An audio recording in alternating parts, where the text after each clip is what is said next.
আসসালামু আলাইকুম। আমি ডক্টর ফাহাদ বলছি। অনেক দিন পরে আমরা নগ্নবীজি এবং আবৃতবীজি উদ্ভিদের ধারাবাহিক ভিডিও নিয়ে আবারও হাজির হয়েছি। সো আজকের আমাদের যে টপিক সেটা হচ্ছে অমরাবিন্যাস বা প্লাসেন্টেশন, এবং আমরা ঠিক মনে পড়ছে না ফুল পর্যন্ত মনে হয় শেষ করেছি। তো যাই হোক, আমরা ইনশাল্লাহ এই অধ্যায়টা কমপ্লিটলি ইউটিউবে দেওয়ার চেষ্টা করব, এবং আজকে আমরা প্র্যাকটিক্যালিও দেখব যে অমরা কি, কোথায় থাকে অমরা। আমার হাতে শিম এবং শশা আছে, তো আশা করছি ভালো লাগবে। এটা আমরা শেষ পার্টে তোমাদেরকে দেখাবো। তো যেটা আমি বলতে চাই, এই টপিকটা হচ্ছে এতটাই গুরুত্বপূর্ণ যেটা একই সাথে রিটেন এবং এমসিকিউ এক্সাম দুটোর ক্ষেত্রেই হচ্ছে খুব খুব খুব বেশি গুরুত্বপূর্ণ। পাশাপাশি ইউনিভার্সিটি অ্যাডমিশন টেস্ট, বিশেষ করে ঢাকা ইউনিভার্সিটির অ্যাডমিশন টেস্টে এই অমরাবিন্যাসের যে এক্সাম্পলগুলোর সায়েন্টিফিক নেমও আসে। তো আজকে আমরা মূলত কনসেপ্টটা ক্লিয়ার করব। এক্সাম্পল কীভাবে মনে রাখতে হয়, সায়েন্টিফিক নেম কীভাবে মনে রাখবো, সেটা হয়তো বা অন্য একটা ভিডিওতে আসবে। বিকজ আজকে যেহেতু প্র্যাকটিক্যালি দেখাতে হবে, একটু কাটাকুটা করতে হবে, সো আজকে এখানে আমাদের একটু অনেক বেশি সময় চলে যাবে। তো চলো কথা না বাড়িয়ে আমরা স্টার্ট করি। শুরুতেই টপিকটার নাম হচ্ছে অমরা বিন্যাস। তার মানে হচ্ছে অমরার বিন্যাস পদ্ধতিকে অমরা বিন্যাস বলে। খুব সিম্পল একটা ডেফিনেশন, বাট জানতে হবে অমরা জিনিসটা কি। অমরা জিনিসটা কি, চলো আমরা আগে সেটা জানি। তো নামের শেষে সন মানে যদি হয় কোনো একটা প্রক্রিয়া, তাহলে প্লাসেন্টার বিন্যাস প্রক্রিয়াটাই হচ্ছে প্লাসেন্টেশন। তার মানে আমরা বুঝতে পারছি প্লাসেন্টা মানেই হচ্ছে অমরা। তো অ্যাট ফার্স্ট আমরা অমরা বা প্লাসেন্টার ডেফিনেশনটা দেখে আসি, তারপরে কিভাবে অমরা বিন্যস্ত হয় আমরা সেটা দেখব। তো একটা কথা বলি, যদি তোমরা দেখো বিশেষ করে বোর্ড এক্সামে তুমি যদি প্রাণীবিজ্ঞান পরীক্ষা দিতে যাও আর সেখানে যদি প্রশ্ন আসে অমরা কাকে বলে, তাহলে তুমি ধরে নিবা প্রশ্নটা হয়েছে মানব জীবনের ধারাবাহিকতা এই অধ্যায় থেকে। কেননা অমরা আসলে সব প্রাণীরই আছে। সো আমি যেটা বলতে চাচ্ছি সেটা হচ্ছে তোমাদের বইয়ে অমরা নিয়ে কথাবার্তা আলোচনা করা আছে প্রাণীবিজ্ঞান বইয়ের 9 নাম্বার চ্যাপ্টার মানব জীবনের ধারাবাহিকতায়। তো তুমি যদি প্রাণীবিজ্ঞানের উপর পরীক্ষা দাও আর যদি পরীক্ষা প্রশ্ন আসে অমরা কি, তাহলে তোমাকে আনসারটা কিন্তু উদ্ভিদের বেলায় অমরা কি যেটা পড়েছো সেটা দিলে হবে না। বুঝতে পেরেছো? তাহলে প্রাণীর বেলায় অমরা হচ্ছে সেই অঙ্গ যেটা ভ্রূণ এবং মায়ের মধ্যে, মাতৃদেহের মধ্যে বিভিন্ন পদার্থ বিনিময় করে, এবং এই অমরাটা তৈরিতে ভ্রূণেরও কিন্তু কিছু অংশ থাকে, মাতৃদেহেরও কিছু অংশ থাকে। That's all. তাহলে আমি যদি অমরার ডেফিনেশনটা প্রাণীবিজ্ঞানের বই আলোকে দিই, তাহলে আনসার হচ্ছে ভ্রূণ ও মাতৃদেহের মধ্যে বিভিন্ন পদার্থ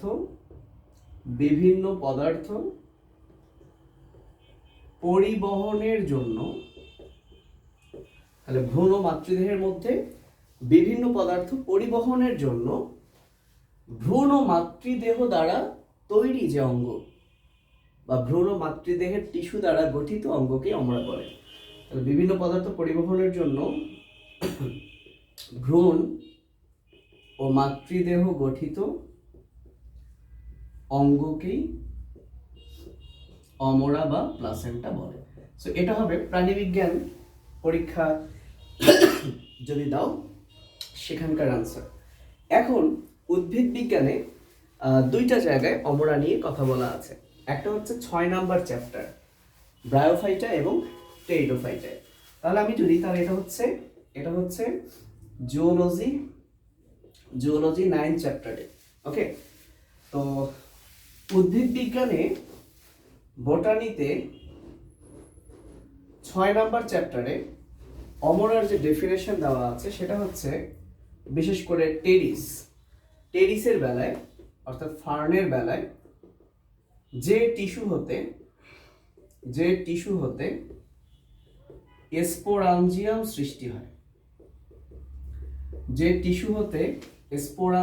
সৃষ্টি হয়, অর্থাৎ এই স্পোরাঞ্জিয়াম, স্পোর মানে হচ্ছে রেণু যেটা দিয়ে অযৌন জনন হয়, অর্থাৎ এই স্পোরটাই একটা বাচ্চা হবে। আর অ্যানজিয়াম মানে হচ্ছে ধারক, অর্থাৎ স্পোর ধারণ করে যে স্পোরাঞ্জিয়াম, সেই স্পোরাঞ্জিয়াম যে জায়গা থেকে তৈরি হয় সেটাই হচ্ছে অমরা। এবং দেখো কনসেপ্টটা কিন্তু সেম। এটা যদি মনে করো মা হয় বা মাতৃদেহ হয়, মাতৃদেহের সাথে একটা বাচ্চা বা ভ্রূণ এই অমরা দিয়েই কিন্তু কানেক্ট থাকে। তাহলে আমরা এভাবেও বলতে পারি যে মাতৃদেহের যে অংশ থেকে বাচ্চা উৎপন্ন হয় সেটাই অমরা। বুঝতে পেরেছো? এবং স্পোরটা থেকেও যেহেতু বাচ্চা হবে, তাহলে স্পোরাঞ্জিয়াম এর ভিতরে স্পোর থাকে, এটা যে জায়গা থেকে তৈরি হয় সেটাই কি অমরা। এবং আমরা যে বোটানির সপ্তম চ্যাপ্টার পড়ছি, আমরা যে বোটানির সপ্তম চ্যাপ্টার পড়ছি, এই সপ্তম চ্যাপ্টারে অমরার যে ডেফিনেশন আছে, জিনিস এক, বাট আমি একটু আগে ডেফিনেশনটা লিখি। সেটা হচ্ছে যে টিস্যু হতে ডিম্বক সৃষ্টি হয়, ডিম্বক, ডিম্বাণু না কিন্তু ডিম্বক, এর ভেতর ডিম্বাণু থাকে।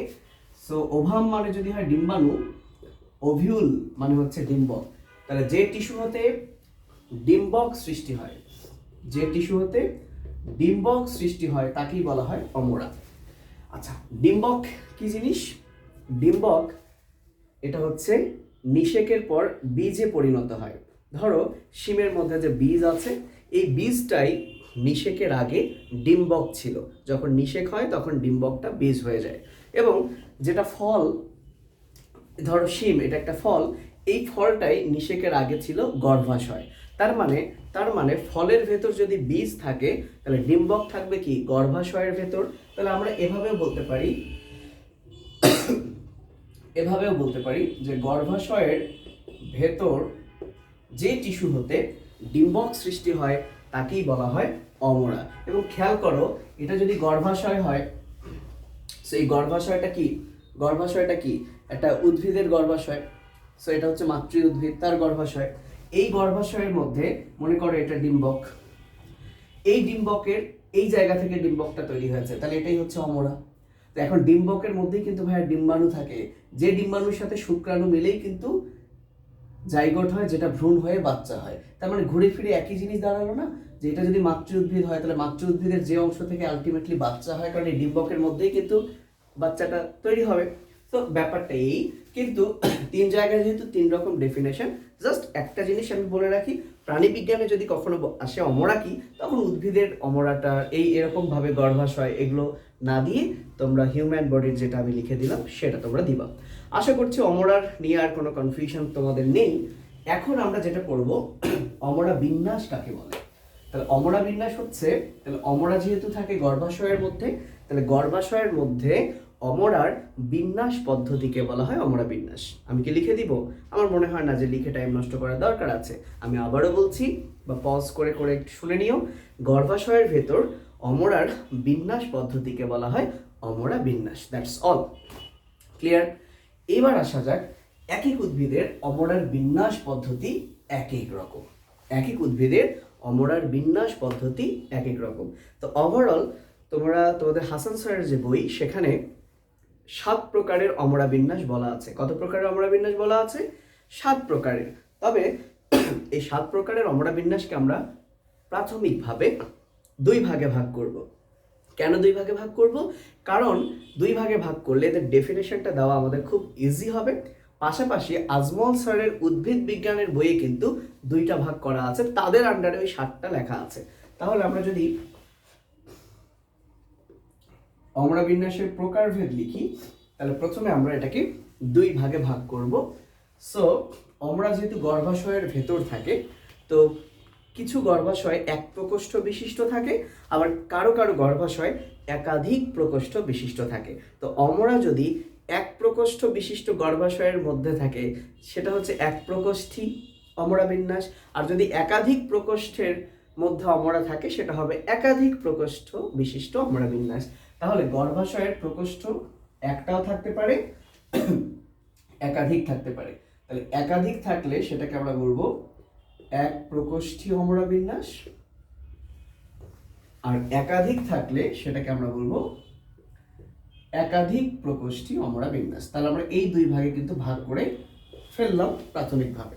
এখন এক প্রকোষ্ঠী অমরা বিন্যাস আর একাধিক প্রকোষ্ঠ বিশিষ্ট অমরা বিন্যাস কারা কারা সেটা আমরা দেখব। তো একাধিক প্রকোষ্ঠ বিশিষ্ট অমরা বিন্যাস 3 ধরনের আছে, এবং একটা হচ্ছে অ্যাপিক্যাল, সুপারফিশিয়াল আর অ্যাক্সাইল। মনে রাখবো কিভাবে? সো এক আর একাধিক, সো আমরা যদি বলি আমাদের মনের যে আশা, আমাদের আশা আকাঙ্ক্ষা, আশা কি একটা থাকে কখনো? কখনোই না, আমাদের আশা অনেক থাকে। তার মানে একাধিক প্রকোষ্ঠ বিশিষ্টের এক্সাম্পল আমরা মনে রাখবো আশা, কারণ আমাদের মনের আশা একটা থাকে না, আমাদের মনের আশা থাকে একাধিক। সো মনে রাখো একাধিক আশা, কি মনে রাখবা? একাধিক আশা। চলো আমরা লিখে ফেলি। আশাতে কি হয়? একটা এতে হচ্ছে এক্সাইল, একটা এতে হচ্ছে এক্সাইল। এক্সাইল কথাটা এসেছে এক্সিস্ট থেকে। সরি, আসলে আমার খুব কাশি হচ্ছে, বাসায় কি জানি মরিচ পুড়ছে মনে হয়। আচ্ছা, এক্সাইল, এক্সাইল কথাটা এসেছে এক্সিস্ট থেকে। এক্সিস্ট মানে কি? অক্ষ। তাহলে এক্সাইলের বাংলা হবে অক্ষীয়। এক্সাইলের বাংলা কি হবে? অক্ষীয়। S for superficial, S for superficial. প্রশ্ন হচ্ছে সুপারফিশিয়ালের বাংলা কি? আচ্ছা, এইদিকে তোমরা দেখতে পাচ্ছ কিনা, আমি একটু পেছনে গিয়ে দেখি। হ্যাঁ, দেখতে পাচ্ছ। তো সুপারফিশিয়ালের অপোজিট একটা ওয়ার্ড হচ্ছে, এর একটা অপোজিট ওয়ার্ড হচ্ছে ডিপ। সুপারফিশিয়ালের অপোজিট ওয়ার্ড হচ্ছে ডিপ। সিনোনিম অ্যান্টোনিমে কাজে লাগতে পারে। সো ডিপ মানে আমরা সবাই জানি গভীর, তাহলে সুপারফিশিয়াল মানে কি? উপরে উপরে বা ভাষা ভাষা। তো আসলে আমরা যখন এমবিবিএস পড়তাম তখন আমরা এই টার্ম দুটো ইউজ করতাম। সেটা হচ্ছে এরকম, ধরো এক্সাম আছে, তো এক্সামের আগে পড়াশোনা করছি আমরা ফ্রেন্ডরা। সো ফ্রেন্ডদেরকে বললাম, দোস্ত তুই কীরকম পড়ছিস? ডিপলি পড়ছিস না একটু সুপারফিশিয়ালি পড়ছিস? মানে ওই টপিকটা তুই একটু সুপারফিশিয়ালি ভাষা ভাষা পড়ছিস না ডিপলি ভালো মতো গভীরভাবে পড়ছিস? ব্যাপারটা এরকম। তো সহজ কথা, সুপারফিশিয়াল মানে হচ্ছে ভাষা ভাষা, উপরে উপরে, গায়ে গায়ে, জাস্ট গায়ে গায়ে লেগে লেগে টাচ টাচ করে পড়ছি, একটু টাচ করছি ভাই, খুব বেশি ডিটেলস পড়ি নাই, ব্যাপারটা এরকমই। এই কারণে সুপারফিশিয়ালের বাংলা ওই গায়ে গায়ে, অর্থাৎ গাত্রীয়। তো তোমাদের ইংরেজি বাংলা দুটোই লাগবে। তাহলে সুপারফিশিয়াল অমরা বিন্যাস বা প্লাসেন্টেশনের বাংলা হচ্ছে গাত্রীয় অমরা বিন্যাস। এবং আরেকটা এতে হচ্ছে এপিক্যাল, আরেকটা এতে হচ্ছে এপিক্যাল। এই এপিক্যাল কথাটা আসছে অ্যাপেক্স থেকে, এপিক্যাল কথাটা আসছে অ্যাপেক্স থেকে। তাহলে অ্যাপেক্স মানে শীর্ষ, আর এপিক্যাল অ্যাল আছে, তার মানে এটা একটা অ্যাডজেক্টিভ, সো এটাকে বলবো শীর্ষীয়, শীর্ষীয়। যেমন আল, গাত্রীয়, সুপার, হ্যাঁ। তাহলে অ্যাপিক্যাল এর বাংলা হচ্ছে শীর্ষীয়। তাহলে বানান ভুল হলো হয়তো, বা ভুল হলে ঠিক করে নিও। শীর্ষীয় অমরা বিন্যাস, অর্থাৎ অমরাটা শীর্ষে থাকবে, গাত্রীয় অমরাটা গায়ে থাকবে, অক্ষীয় অমরাটা অক্ষে থাকবে। খুবই সিম্পল। কিন্তু কিন্তু এই অমরাগুলোর যে গর্ভাশয় থাকবে সেই গর্ভাশয়গুলো হবে একাধিক প্রকোষ্ঠ বিশিষ্ট। That's all. ওকে, আমরা ডেফিনিশনে আসছি। এক প্রকোষ্ঠ বিশিষ্ট অমরা বিন্যাস কি কি আছে চলো আমরা দেখি। একটা এম দিয়ে আছে, সেটার নাম হচ্ছে মার্জিনাল। আমরা সবাই জানি মার্জিন মানে হচ্ছে প্রান্ত, মার্জিন জানি। সো মার্জিনাল মানে হচ্ছে প্রান্তীয়। আরেকটা হচ্ছে প্যারাইটাল, প্যারাইটাল মানে হচ্ছে বহু প্রান্তীয়। তাহলে একটা হচ্ছে মার্জিনাল, একটা হচ্ছে প্যারাইটাল, আরেকটা হচ্ছে ফ্রি সেন্ট্রাল। ফ্রি মানে মুক্ত, সেন্টার মানে মধ্য, তাহলে ফ্রি সেন্ট্রাল মানে হচ্ছে মুক্ত মধ্যীয়। এবং আরেকটা হচ্ছে বেজাল। আমরা সবাই জানি বেজ মানে ভিত্তি, আর বেজাল, সো ভিত্তি মানে কি? ভিত্তি নিচের দিকে থাকে, মূল নিচের দিকে থাকে। এই বেজালটাকে বলা হয় ভিত্তিও না, বেজালটাকে বলা হয় মূলীয়। ঠিক আছে? তাহলে এই হচ্ছে টোটাল 7 ধরনের অমরা বিন্যাস, 1 2 3 4 5 6 7। এর মধ্যে তুমি যদি জানো একাধিক আশা, আশা হচ্ছে একাধিক প্রকোষ্ঠ বিশিষ্ট, তার মানে এই অমরা বিন্যাসগুলো গর্ভাশয়টা হচ্ছে কি এক প্রকোষ্ঠ বিশিষ্ট। আশা করি নামগুলো সম্পর্কে তোমরা বুঝতে পেরেছো। এখন আমরা যে কাজটা করব সেটা হচ্ছে এই প্রত্যেকের আমরা ডেফিনেশন শিখবো, এদের চিত্র দেখবো কিরকম, এবং এদের এক্সাম্পলগুলো আমরা শিখবো। ঠিক আছে? তো চলো অ্যাট ফার্স্ট আমরা এইগুলোর ডেফিনেশনে আসি। সো ডেফিনেশন দেওয়াটা কত সহজ দেখো। আমি যদি বলি মার্জিনাল বা প্রান্তীয় অমরা বিন্যাস কাকে বলে, আমি যদি বলি মার্জিনাল বা প্রান্তীয় অমরা বিন্যাস কাকে বলে, তাহলে উত্তর হবে এর নাম কেন প্রান্তীয় ভাইয়া? কারণ অমরাটা হচ্ছে প্রান্তে থাকে, কিন্তু সেই অমরা যে গর্ভাশয়ের মধ্যে থাকে সেই গর্ভাশয় কত প্রকোষ্ঠ বিশিষ্ট? 1 প্রকোষ্ঠ বিশিষ্ট। তাহলে ডেফিনেশনটা আমরা এভাবে দিব, 1 প্রকোষ্ঠ বিশিষ্ট গর্ভাশয়ের মধ্যে অমরা যদি প্রান্তে থাকে সেটাই হচ্ছে প্রান্তীয় অমরা বিন্যাস। অর্থাৎ যে গর্ভাশয় 1 প্রকোষ্ঠ বিশিষ্ট এবং এর মধ্যে অমরা যদি প্রান্তে থাকে সেটা হচ্ছে প্রান্তীয় অমরা বিন্যাস। সো এই বিষয়টা কেমন, আমি যদি একটা এক্সাম্পল দিই এখানে, আমি যেহেতু আমার হাতে এখন শিম আছে আমি দেখাবো। তো এটা যদি হয় একটা, মনে করো এটা একটা শিম, তো আমরা যদি এই শিমটাকে এভাবে তুলে ফেলি, এভাবে তুলে ফেললে কি হবে? তুলে ফেললে ধরো এই সাইড দিয়ে আমরা ফ্লিপ করলাম, মানে ব্যাপারটা এরকম, এটা হচ্ছে শিম, আমরা এই সাইডটাকে তুলে এভাবে উঠালাম। যদি আমি এই শিমটাকে আমি যদি এই পার্টটুকু কেটে যদি এভাবে আমি উঠাই, তাহলে একটা জিনিস দেখবো আমরা যে তোমরা একটা জিনিস লক্ষ্য করো, আমি লাইটের আলোয় ধরলে আমি বুঝতে পারছি, আমি জানি না তোমরা বুঝতে পারছো কিনা, তোমরা তো দেখতেই পাচ্ছ না। এই যে একটা জিনিস লক্ষ্য করো, এই যে বীজগুলো দেখছো তোমরা ভাইয়া, এই যে এই বীজটা কিন্তু এখান থেকে শুরু, তাহলে এটা কি একটা প্রান্ত না ভাইয়া? আমি এটাকে ওপেন করলে তোমরা আরও ভালো বুঝতে পারবা। সো এই প্রান্ত থেকে কিন্তু তৈরি হয়েছে বীজ, আর এখন তো বীজ আছে, কিন্তু এই বীজটা আগে কি ছিল? ডিম্বক অবস্থায় ছিল। অর্থাৎ আমরা যদি ফ্লিপ করি তাহলে আমরা দেখব যে হয় এই প্রান্তে না হয় এই প্রান্তে, একটা প্রান্তে এরকম বীজ আছে, শিমের একটা প্রান্তে এরকম বীজ আছে। তো ভাইয়া বীজটাই তো ডিম্বক ছিল, তাহলে ডিম্বক, আবার বলো, ডিম্বক যে জায়গা থেকে তৈরি হয় সেটাই যদি অমরা হয়, তাহলে শিমের অমরাগুলো এইটা হচ্ছে শিমের অমরা, এটাই হচ্ছে শিমের অমরা, তাহলে অমরা কোথায়? প্রান্তে। সো এটা হচ্ছে প্রান্তীয় অমরা বিন্যাস। এবং মটরশুঁটিতেও এরকম, তোমরা যদি মটরশুঁটি ওপেন করো দেখবা ঠিক এরকম। আমি তোমাদের কিছু কাজ দিব, তোমাদের আশেপাশে তোমরা আপেল খাও, কমলা খাও, যাই খাও, সেগুলোকে একবার কেটে দেখবা তো বীজ কোথায় এবং সেটা কিসের এক্সাম্পল তোমরা কিন্তু এই ভিডিওতে বা কমেন্ট করে জানাবা যে ভাইয়া আমি আজকে এটা কেটেছি, আমি আজকে মূলা কেটেছি, আমি আজকে বেগুন কেটেছি, আমার কাছে মনে হচ্ছে বেগুনের অমরা বিন্যাস এটা। ঠিক আছে, তোমাদের এটা হচ্ছে হোমওয়ার্ক। তো আশা করছি মার্জিনাল মানে যে প্রান্তীয় শিম সেটা তোমরা বুঝতেই পারছো। আমি যদি একটু কেটে দেখাতে চাই, আমি যদি একটু কেটে দেখাতে চাই,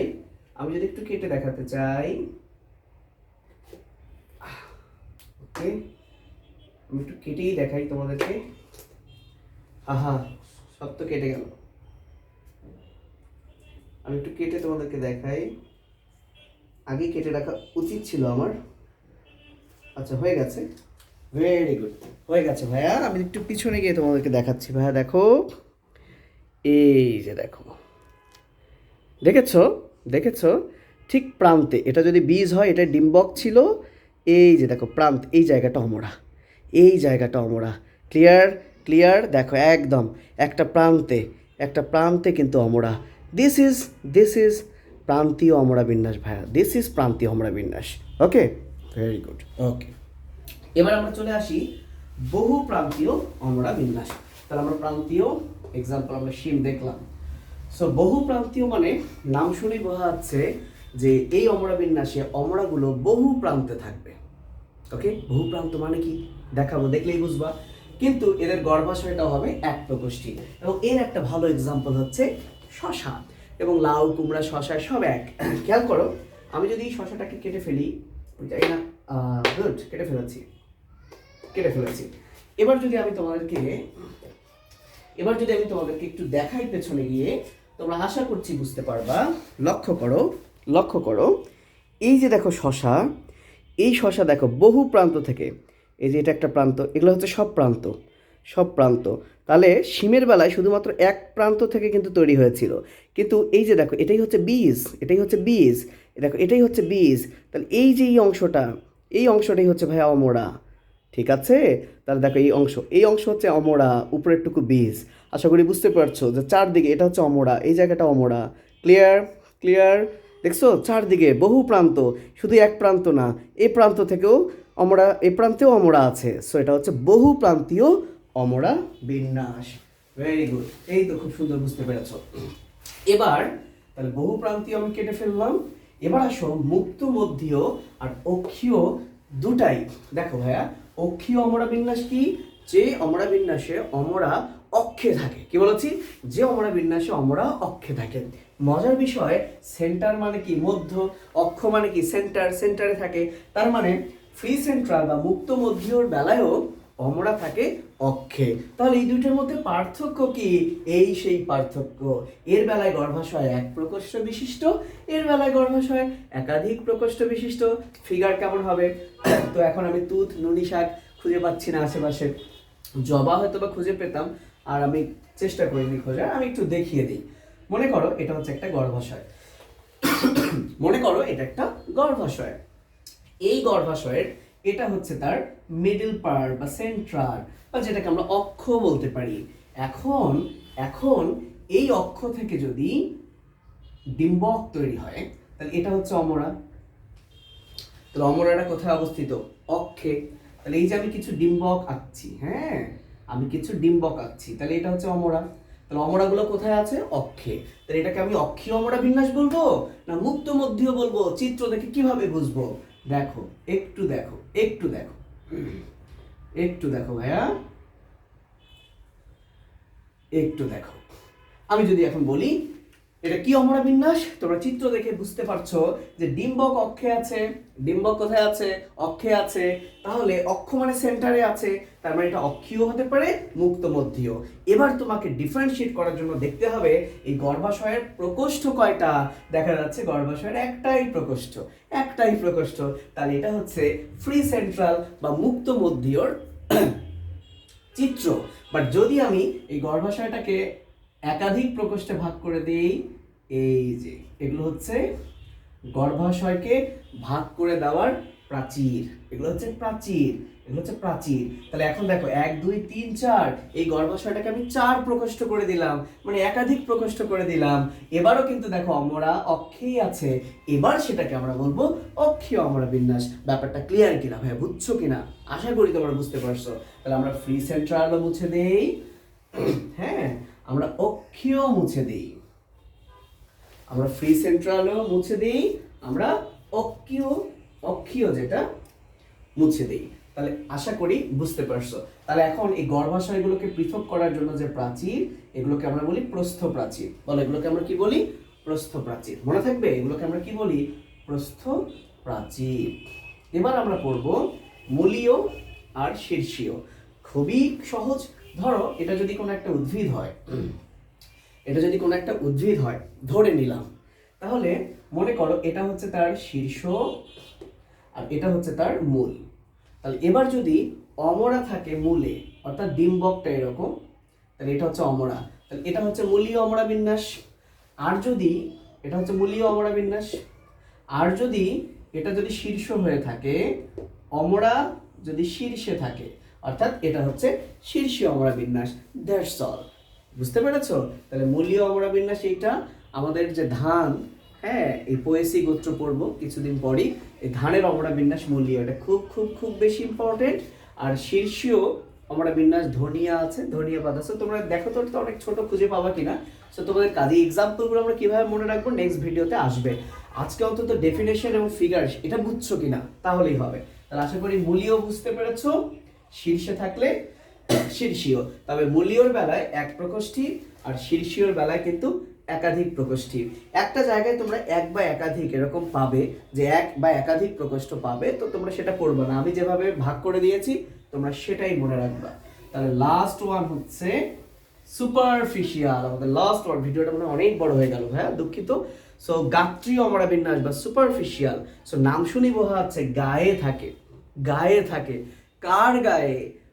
প্রস্থ প্রাচীরের গায়ে। অর্থাৎ এটা যদি একটা গর্ভাশয় হয়, তাহলে এ যদি প্রস্থ প্রাচীরের গায়ে থাকে, তো প্রস্থ প্রাচীর মানেই হচ্ছে সেই গর্ভাশয়টা অবশ্যই একাধিক প্রকোষ্ঠ হতে হবে। এবং দেখো তাই কিন্তু, তাহলে গাত্রীয় অমরা বিন্যাসের গর্ভাশয় একাধিক প্রকোষ্ঠ বিশিষ্ট, এবং অমরাগুলো থাকবে প্রস্থ প্রাচীরে। এই হচ্ছে ডিম্বক। তাহলে ডিম্বক সৃষ্টি হচ্ছে যে টিস্যু থেকে সেটাই অমরা। তাহলে এই অমরাটা কোথায়? প্রস্থ প্রাচীরে। বুঝতে পেরেছো? এই হচ্ছে অমরাটা কোথায়? প্রস্থ প্রাচীরে, গায়ে। গায়ে কার গায়ে? কার গায়ে? প্রস্থ প্রাচীরের গায়ে। বুঝতে পেরেছো ভাইয়া? আশা করি বুঝতে পেরেছো। তো আসলে চিত্র দেখেও কিন্তু তোমাদেরকে উত্তর করতে হবে। চিত্র দেখেও কিন্তু তোমাদেরকে উত্তর করতে হবে কোনটা কোন অমরা বিন্যাস।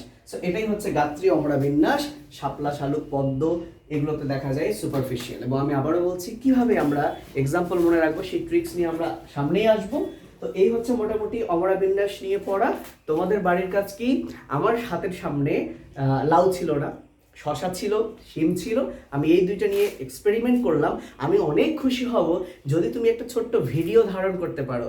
যদি তুমি ধরো তুমি লাউ কাটছো, হ্যাঁ, লাউ কেটেও কিন্তু তুমি দেখবা বহু প্রান্তীয়, বাট কাটো না, তুমি একটা সুন্দর ভিডিও করবা যে আমরা এখন লাউয়ের মধ্যে এভাবে ভিডিও করবো, আমরা এখন লাউয়ের মধ্যে দেখবো যে কি ধরনের অমরা বিন্যাস আছে। ওকে, তার আগে সুন্দর করে একটু বলে দিবা যে অমরা হচ্ছে যে টিস্যু হতে ডিম্বক তৈরি হয়। তো চলো আমরা দেখি। ডিম্বকটাই যেহেতু বীজ হয়, তুমি ঘ্যাচাং করে লাউ কাটবা, লাউ কেটে তুমি দেখাবা এটা বীজ, তার মানে এটাই ছিল ডিম্বক। তাহলে বীজ কোথা থেকে তৈরি হয়েছে? এই জায়গায়, এটাই হচ্ছে অমরা। ওমা, অমরা তো অনেক চারদিকে সব প্রান্তেই আছে, তাহলে এটা বহু প্রান্তীয়। জাস্ট এভাবেই তোমরা তোমাদের হাতের কাছে যে সবজি ফলটল যা আছে সেইগুলোর অমরা বিন্যাসকে একটা ছোট্ট ভিডিও করে তোমরা পোস্ট করে দাও, আমি খুব খুশি হব। আমি খুব খুশি হব। তো আজকে এই পর্যন্ত, ভালো থেকো, আল্লাহ হাফিজ, আসসালামু আলাইকুম। দেখা হবে খুব শীঘ্রই। ভিডিও ভালো লাগলে অবশ্যই শেয়ার করে দাও।